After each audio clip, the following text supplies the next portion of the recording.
Okay, over-design. So, ano 'tong over-design? Ito yung tawag nila over-engineered, ostentatious. So, ibig sabihin ito yung sobra. Sobra naman. Kung under-design is kulang, dito sobra. At kadalasan, okay, nahulog yung papel natin. Importante. Dali ha. So, nahulog yung papel natin. Importante. So, kadalasan, dito nagkakaroon ng tong pat o yung patong. Kasi, pag in-over-design mo yung isang project o yung isang structural design, ang tendency pala is, papatungan mo rin yung presyo. So, sobrahan mo rin yung presyo para yung sobra sa iyo mapupunta o dun sa kahati mo. Pinaghahati-hatian nyo yung sobra. Then, ang susundin nyo lang yung safe daw. Based dun kay Bryce Hernandez ha.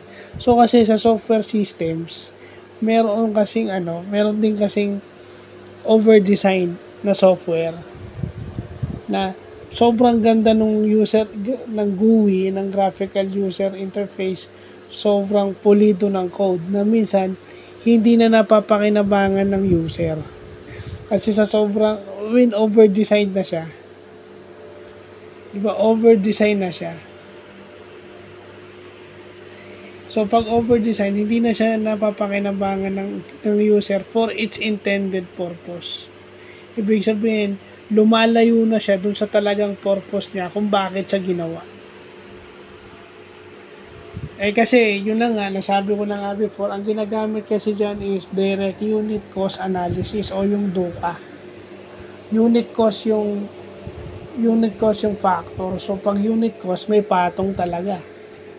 Kahit sabihin mo na 10 piso, 20 pesos yung overprice o yung sobra, malaking bagay na yun. At kahit sa IT o sa computer science, may ganyan. Pag yung costing mo sobra, kaya nga nilagay doon sa Google, wasteful. Ibig sabihin, pag over-design ka, maraming sayang na pera. In terms of labor cost, sobra. Kasi yung oras, yung project time is nakamultiply dun sa cost, sa labor cost.